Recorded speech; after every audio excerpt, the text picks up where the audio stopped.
Hey everyone, this is Tell the Truth Sports Radio. I'm your host, Ron Fitch, and I'm going to tell you the truth about what happened on Thanksgiving. Let's talk about the Buffalo Bills and Detroit Lions. That was the best game of the day. Um, the Lions, I knew they were going to give Buffalo all they could handle. Buffalo struggling a little bit, and they're on the road. The Lions were on fire, and it showed. The Lions got to an early lead. Buffalo responded, jumping right back. The Lions come right back to tie the game at 14. It was a great drive. Goff, who played pretty good, uh, passed a 1 yard touchdown.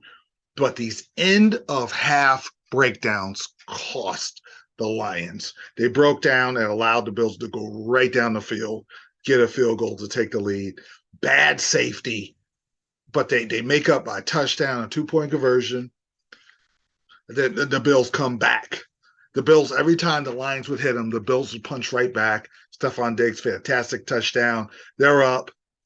Now, the end of the game cost the Lions big time. The Lions have the ball.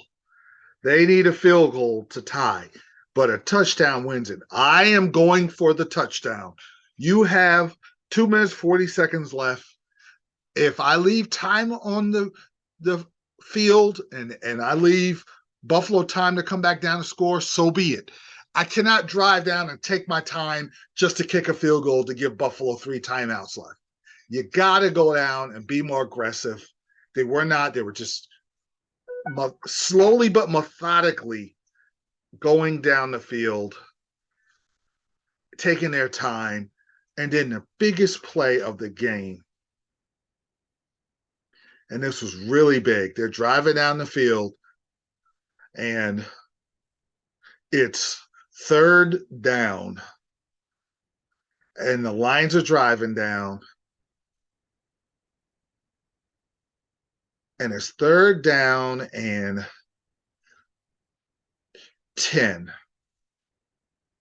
and at the Buffalo 32, and they don't throw they throw a long pass, third and one, long 32 Buffalo 32-yard line. He throws Goff throws a deep pass down the sideline, a low percentage pass, instead of getting more yards down the field. You have timeouts.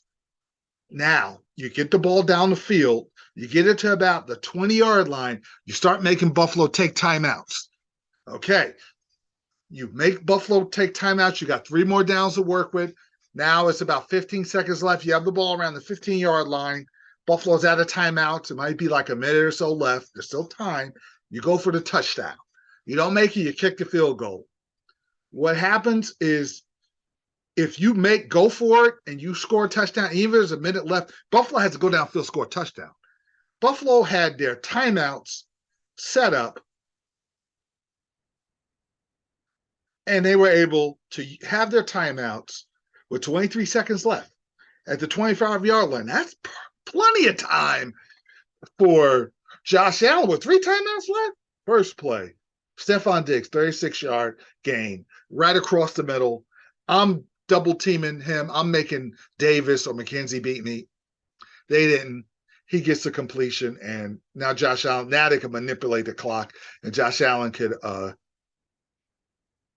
do as he has to do because it's a tie score. So all they need is a field goal. They got timeouts.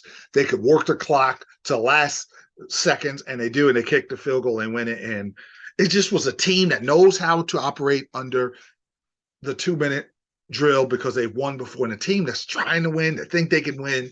They had the ball. They said, I think I can go down the field and score. Buffalo says, I know we're going down to kick the game-winning field goal. And they haven't been good in close games, but because they've been battle-tested, they had their heart broken against Kansas City, got lost in close game, Vikings and the Dolphins and the Jets. This is a good win because now Josh Allen shows I can deliver under pressure. Had another bad red zone pick, but they overcame it and they ended up winning. And the Lions are out of it now. Hopefully they could continue to play hard like they have. They don't check out. But Allen was 24-42, not great. QBR was 80, 253 yards, 2 touchdowns, an interception. Goff was about the same. 240, two touchdowns.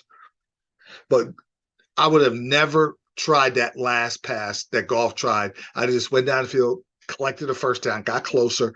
Time goes down, and you want to make sure you want to make sure Buffalo uses all their timeouts, and then you kick the field goal where they don't have a chance, really a great chance to come down, and it goes to overtime. You want to either go to overtime or you got the lead because of a touchdown. But they left time on the clock and 3 timeouts, and they lost. And that you're giving opening to a team that's trying to get to a Super Bowl, they're going to beat you. And the same goes to the Giant game. Dallas played spotty. They were in the first half. They were raggedy, and the Giants were up 13-7. The Cowboys went for it on fourth down when they shouldn't have. Stupidly, they didn't make it. Didn't like the play call. Giants got points out of that, but the Giants could have gotten more points. They could have gotten a little bigger lead. And then the second half, the Giants are the Giants. They don't have the receivers. They don't have their starting cornerbacks. They have a lot of injuries. They're not deep. They're not really great. They're just coached fantastic by Daboll. And Daboll was screaming at the refs. Daboll has given you all he's got. He's showing his team, I'm going to fight for you guys. We don't have a lot, but we're going to fight against the Cowboys. They gave the Cowboys a good game, which I thought they would lose and it'd be a closer game. But the problem, here was the ball game in a nutshell. I could give you the ball game in a nutshell. After the Cowboys, let me see, I'm looking for the fourth down play. Here it is. Cowboys took the lead. There's a nice drive, 14-13. The third quarter ended the game. The Giants, a lot of people said Giants shouldn't have went for it, but I was okay. 4th and 1, they felt the way they were playing. Play call is perfect. Daniel Jones, inaccurate, wide open. Saquon Barkley catches the ball, he scores. There was nobody on that side. He catches the ball, they score, they take the lead. They probably a lot of momentum, but once they didn't get that fourth down, the Dallas has a short field. I knew the game was over. They went down and scored, and then they took a 28-13 lead. And the Giants had a backdoor cover score, but that didn't mean anything. Cowboys did what they had to do. I tell you who was a hero of the game. Dak was solid. Dak was raggedy in the first half. Dak was solid in the second half. With his 2 touchdowns. He had 2 bad interceptions in the first half, but he was solid. Elliott ran the ball good. Pollard, I told you he's the most important player on that team because once Pollard gets going and running and screen pass game and his ability to be that home run threat, that puts fear in the heart of the defense. Now, CeeDee Lamb and Gallup. Gallup is the best route runner on Dallas. 3rd and 7, Dak looks for Gallup. He doesn't look for CeeDee Lamb. CeeDee Lamb's your home run hitter. CeeDee Lamb's that guy that 20-yard seam route. He's that guy that just opens up the offense. He blows the cover off the defense. And he'll make his plays on 3rd down. But I noticed, just looking at Dallas, I took a long look at Dallas to look at the good and the bad. Gallup is the guy that makes it happen for that team. 3rd and 7, he runs the right route. No matter what route it is, he knows all the good routes on the route tree. He hasn't been consistent over the years, but this year he's kind of found himself. I don't know if they need Beckham, but they may. Like if you're going to play the San Francisco 49ers in the first round or Brady, I probably would try to get Beckham because I want that extra weapon. But all the other teams, Dallas could win with this group. But maybe they need Beckham when you're running up against Bosa and them monsters on the 49ers team. And another thing, I'll tell you the good that Dallas first and the bad. The good was the pass rush is phenomenal. They can't be blocking out. Look to see Parsons, he ran through the Giant lineman like he wasn't there. The Giant lineman scratched him as he flew past to pressure Daniel Jones. And Dexter Lawrence is phenomenal. But I tell you what, who else is really playing good is Armstrong. Dorrance Armstrong is giving them another pass rusher. That is just, I almost want to say it's unfair when you got Parsons who's unblockable. If you want to get a pass off, you got to put two people on Parsons. You got to have somebody stay in and chip Parsons. Unless Williams on the Niners is the only guy, Trent Williams and Parsons will be the matchup. I'm hoping Dallas and the 49ers play in the first round. It's just, those are two teams that want to get to the Super Bowl. They got the talent, but they're probably going to have to beat each other in the first round. So somebody's going to go home. Some team that should be in the Super Bowl will be home in the first round. Like last year, I thought Dallas was capable of making a run, but they had to play 49ers. So somebody had to go. And the 49ers beat them, and they beat Green Bay, and they were on the verge of beating the Rams, but they blew that game. So their pass rush was phenomenal. Pollard is such a great, he's running in between the tackles now. He was a home run hitter, but he's a home run hitter that can run in between the tackles, which is scary. And Elliott will give you the inside runs. He'll give you a 20-yard run here and there, but a lot of times it's 7 with their good offensive line 8. He keeps the chain moving. Now you got to worry about him. You got to creep the linebackers up. Now Gallup and CeeDee Lamb are seeing vanilla coverages, and Dak's got to get it to him. Now this is the problem. This is what will keep Dallas from going to Super Bowl. Way too many ridiculous penalties, illegal procedure penalties, holding penalties, illegal contact penalties. It's what hurt them against Green Bay. The Giants were talented enough. So the Dallas could goof around and mess up in the first half and get away with it, and then go out there and just complete pass against the Giant makeshift secondary because the Giants had the blitz. You get the blitz picked up. You're going against backup cornerbacks, and they just chewed their backup cornerbacks up, which they were supposed to do. But you can't. You got to clean that up. And they got situations and play calling kind of is good, but it's also puzzling. The fourth down play in their own territory, it was 4th and 2. I probably wouldn't have ran Elliott.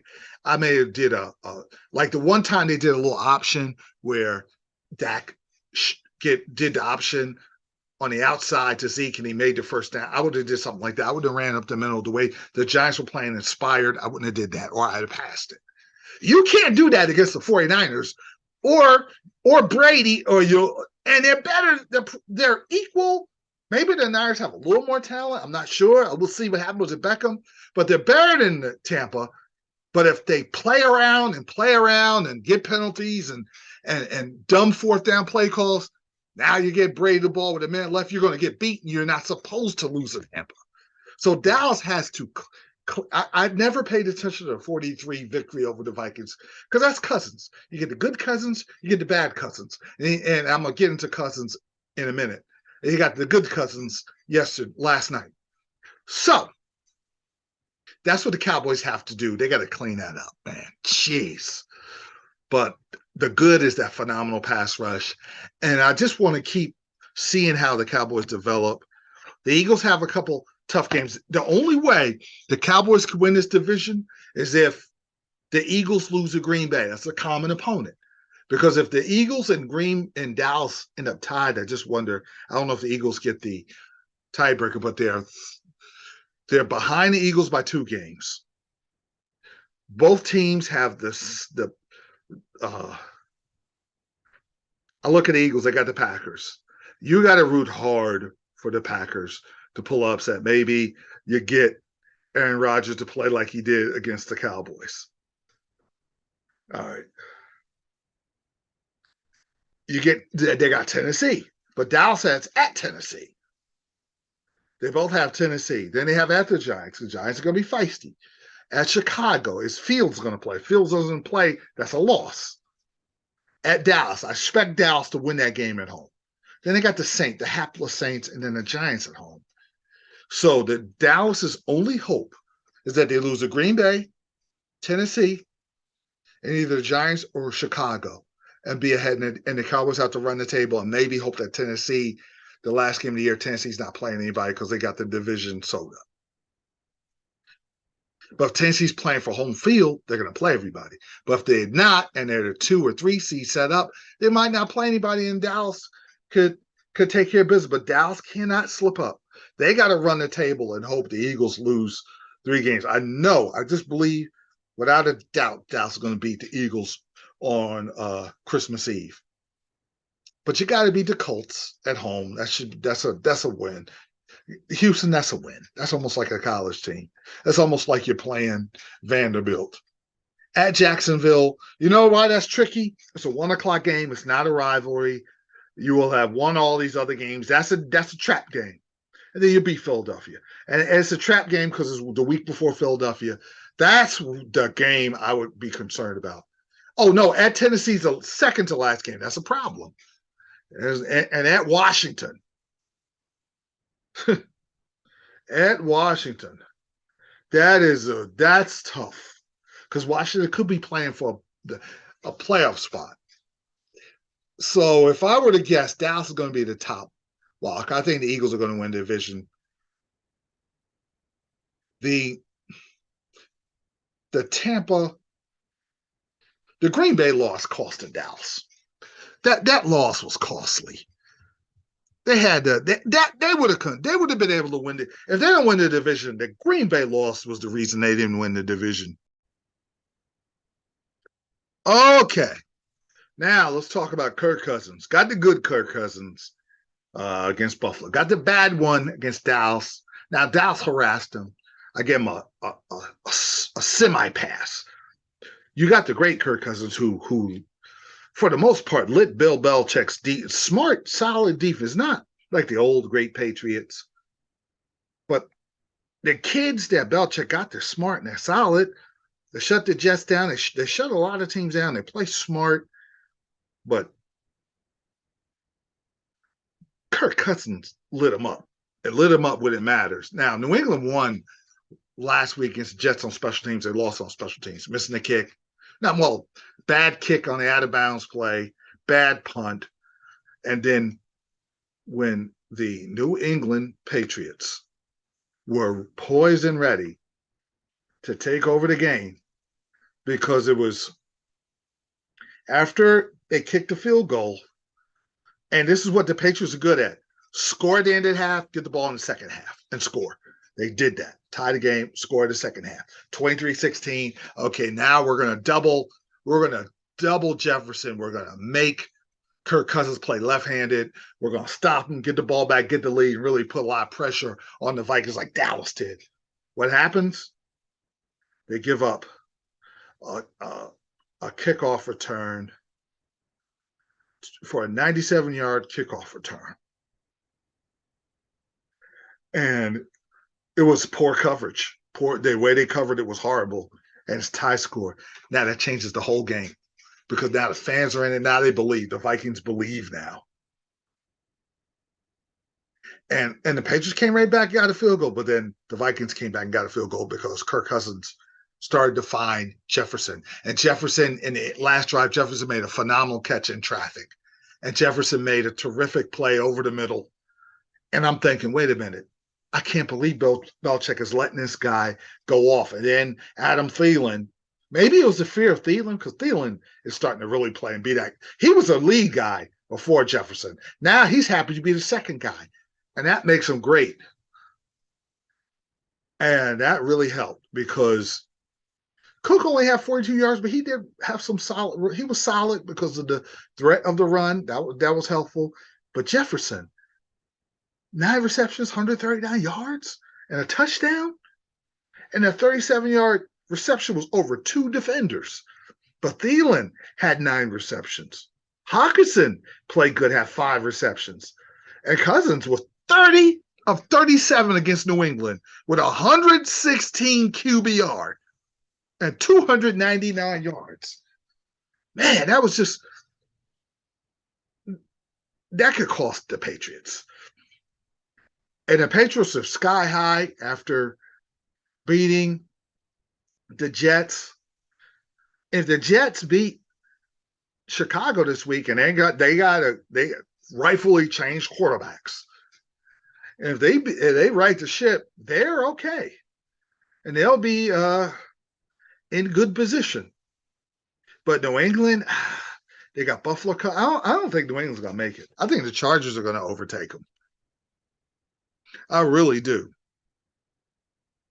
So, but in the AFC, Miami is still in contention for the division. They're right behind Buffalo. They got Houston this week.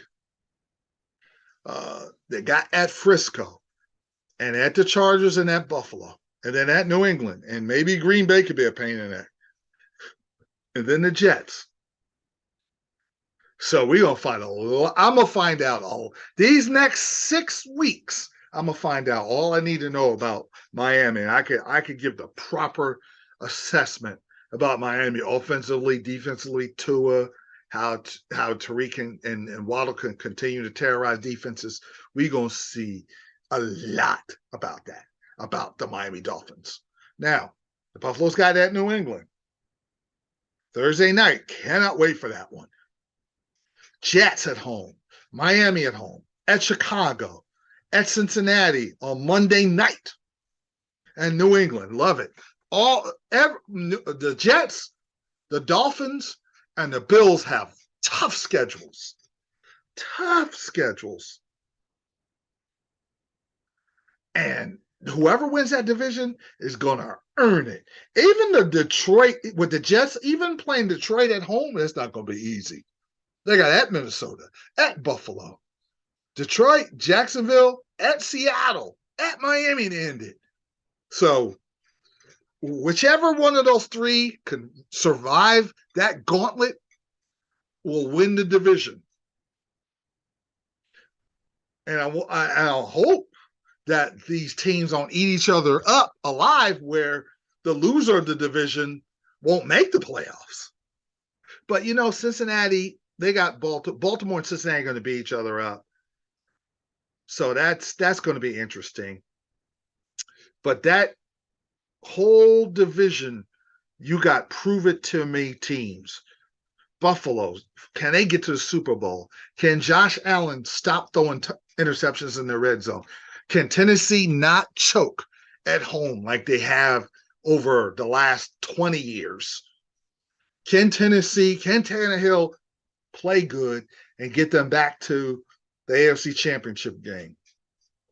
Can Jackson at Baltimore, Lamar Jackson, win a playoff game and translate the way he plays his run and pass game into the playoffs? Can Baltimore's defense play like the Baltimore defense of old? Can Cincinnati get over the hump? Can they get over the Super Bowl losing bad mojo that happens to the team the following year? Can the Jets right the ship with their offense to match their great defense? Can the Chargers, Herbert, and the Chargers get healthy? And finally, can Mahomes? He's got still some proving to do now. I know he's great. I'm telling you how great he is. Probably going to win the MVP. But can Mahomes deliver? Now, he won the Super Bowl, but he didn't play great till the fourth quarter. Didn't have the line, but didn't play good against Tampa. Now, the line, okay. I'll give him that. Their line was hurt, so he didn't have a lot of time, but okay, he still lost.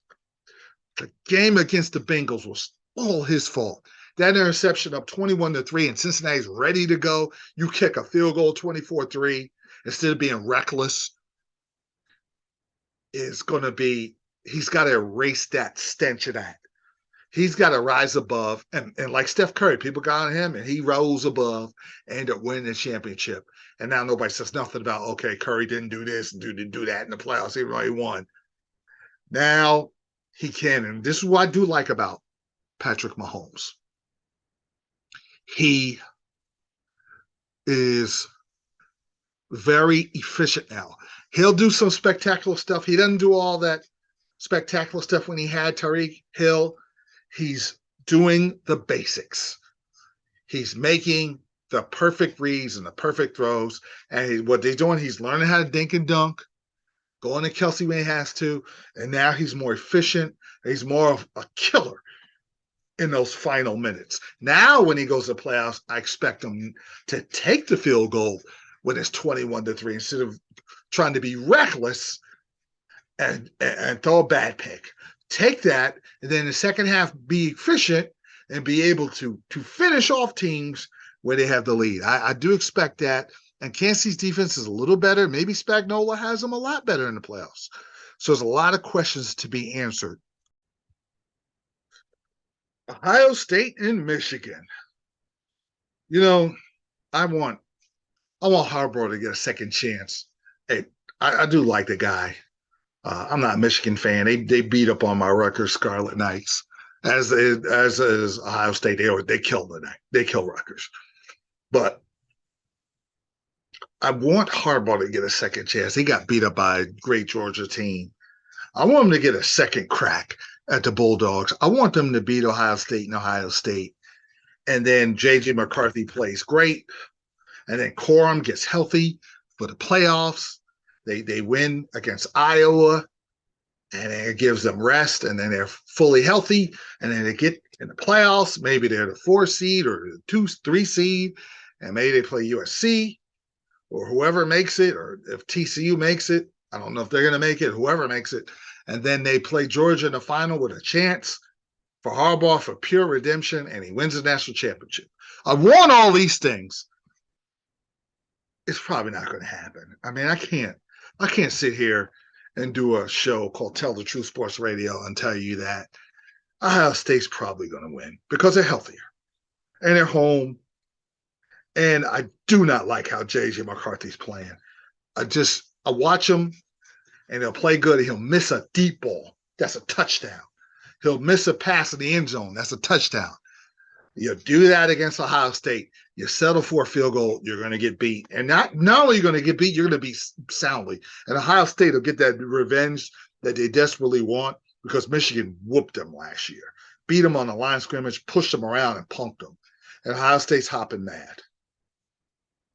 Michigan's defense, I do believe, gives them a chance to keep them in the game because Ohio State is great and powerful as their offense has been with Stroud and Harrison Jr. and those monsters and Williams running the ball.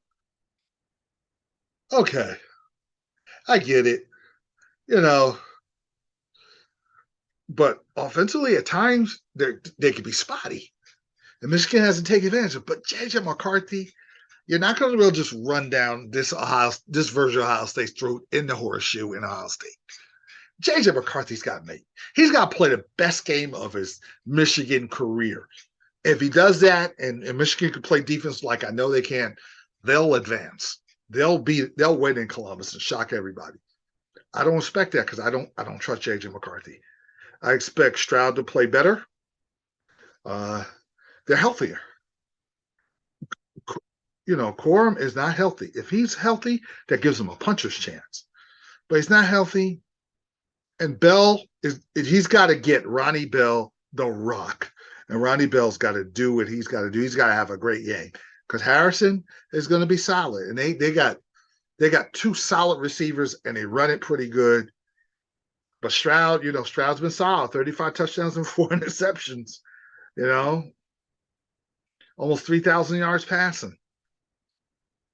But they beat up on the weak sisters that are poor in the Big Ten. The Big Ten is not as good as the SEC or the Big 12. I think that the Pac-12 is better too. The Big Ten has been a disappointment. I thought they'd be better. I was big on the Big Ten before the year started, but they're not great. Michigan and Ohio State are 2 best teams, but whoever loses is not going to make it because it's not the Big Ten. You don't have teams that blow you away. Iowa is probably going to be on the other side, and they're just cannon fodder for whoever wins between Michigan and Ohio State. But I got Ohio State winning. I hated to say that. I want my man Harbaugh to get another crack, but he's probably not going to get another crack. The only other game that's really matter is USC and Notre Dame. Notre Dame's going to give USC all they can handle in USC. I think Payne's going to be solid. They're physical with S-Team as running back. And then the man, Michael Mayer, the new Gronk. But Caleb Williams at home is, what I don't like about Caleb Williams? I don't like how he just stands he stands like a stiff statue in the pocket. He throws the ball well, but before he gets to the NFL, he's got to tighten up on some of his mechanics. He's got to be able to move and flow in traffic in the pocket. That's the only thing I'd like to see him improve on. But Jordan Addison's going to do what he does. And listen, USC averages 42 points a game. And Notre Dame averages 30, 31. Now they give up 26. And they average 513 yards a game. That's fourth in the nation. I want to see who's number one. They score. You're not gonna stop them from scoring. Lincoln Riley is gonna get you. I'm gonna give a NBA version. He's gonna get you buckets. But I like USC to squeak by Notre Dame. Notre Dame's gonna give them trouble out there in La La Land. But USC is going to survive, and then they're going to have a chance to get to the playoffs if they win the Pac-12 championship, which won't be easy.